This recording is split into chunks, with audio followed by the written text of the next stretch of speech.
chapitre 5 de la Bhagavad Gita, intitulé Le yoga du renoncement, explore la relation entre l'action et le détachement, affirmant que la vraie sagesse réside dans l'accomplissement désintéressé du devoir, sans attachement au fruit de l'action. Dans ce chapitre, le prince Pandava, Arjuna, va maintenant demander à Krishna quelle est la voie la plus noble, le renoncement à l'action ou l'engagement dans l'action.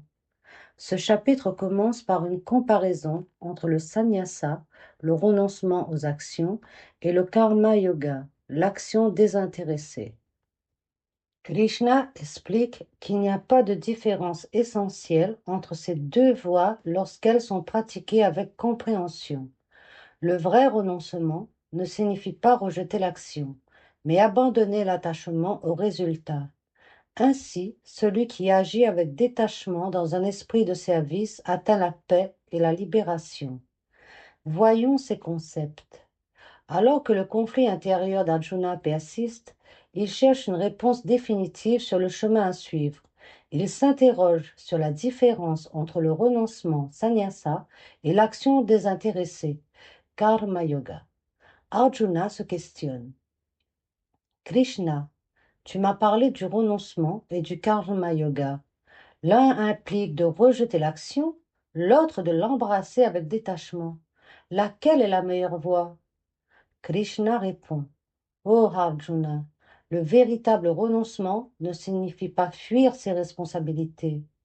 Celui qui abandonne seulement les résultats de ses actions et agit sans égoïsme atteint la paix divine plus rapidement que celui qui évite complètement l'action.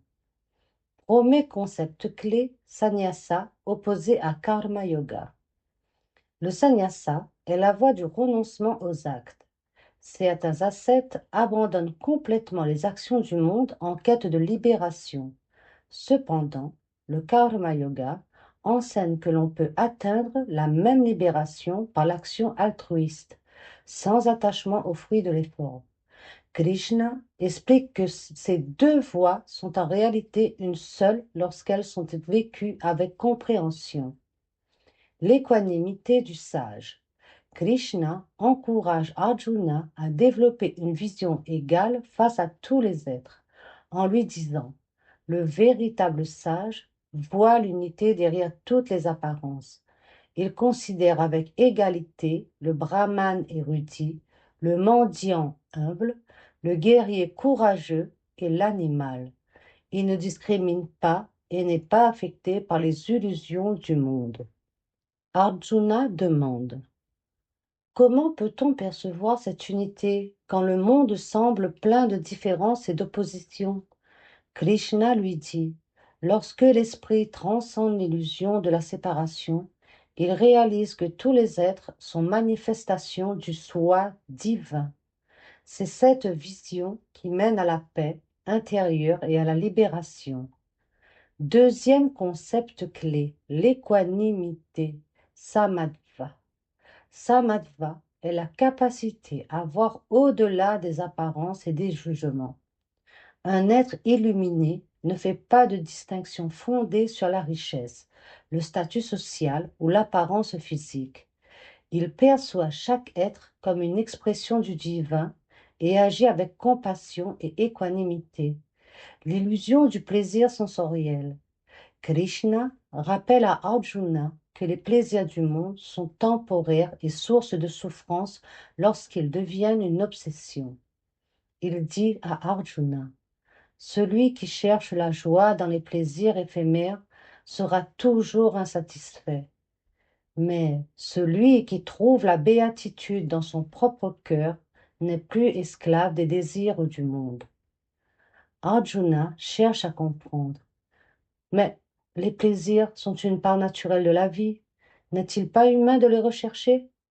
Krishna explique, oui, mais ils doivent être appréciés avec détachement, sans créer d'attachement ni de dépendance.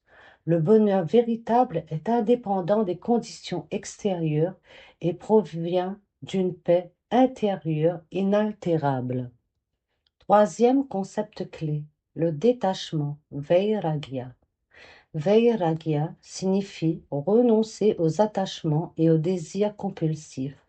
Ce n'est pas un rejet du monde, mais une libération des dépendances qui créent la souffrance. Un yogi jouit de la vie sans être esclave des désirs et reste centré dans la paix intérieure. L'abandon du divin. Krishna enseigne que la paix ultime vient de l'abandon complet du moi individuel au soi universel. Krishna déclare: celui qui me dédie toutes ses actions, qui ne cherche plus à tout contrôler, atteint la béatitude. Il est libre des chaînes du karma et trouve refuge dans l'éternelle paix. Arjuna le questionne à nouveau. En abandonnant mon ego, puis-je vraiment être libre? Ne dois-je pas agir avec un objectif précis?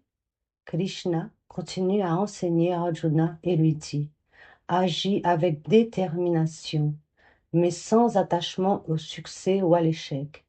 Lorsque tu offres toutes tes actions à l'absolu, tu deviens un instrument du divin et la paix s'établit en toi naturellement. Quatrième concept clé, l'abandon au divin, Bhakti et Ishvara Pranidhana. Dans la philosophie yogique, Bhakti est la dévotion et Ishvara Pranidhana signifie offrir toutes ses actions au divin. Cet abandon ne signifie pas une passivité, mais une confiance totale en l'ordre cosmique. En agissant avec foi et détachement, on cesse de souffrir des résultats et l'on atteint la paix intérieure. Krishna révèle à Arjuna que le véritable renoncement est celui du mental, pas seulement celui des actions physiques. Le yogi qui pratique le karma yoga sans égoïsme, qui voit l'unité en tout, qui est libre des plaisirs illusoires et qui s'abandonne au divin, atteint moksha, la libération ultime. Krishna proclame: ô Arjuna, suis cette voie et tu connaîtras la vraie paix. Ne cherche pas à éviter l'action, mais agis avec un cœur libre de tout attachement. En cela réside la clé de la libération. Le chapitre se termine sur une invitation à la méditation et à l'abandon au divin. Celui qui, avec un cœur pur, agit dans l'esprit du renoncement, atteint la paix ultime, devenant libre du cycle du karma et trouvant refuge dans l'éternelle béatitude. Mais comment un être peut-il approfondir cette sagesse et maîtriser son mental pour atteindre cet état de paix? Quelle est la discipline intérieure qui permet à l'homme d'incarner pleinement cet équilibre et cette équanimité dans la pratique quotidienne? C'est ce que Krishna va révéler dans le chapitre 6, le yoga de la méditation. Il expliquera comment le véritable yogi est celui qui, à travers la méditation et la concentration, transcende les illusions du monde et s'établit fermement dans la réalisation du soi, la pratique du dhyana yoga. Méditation devient alors un chemin essentiel pour atteindre l'union divine et la libération ultime.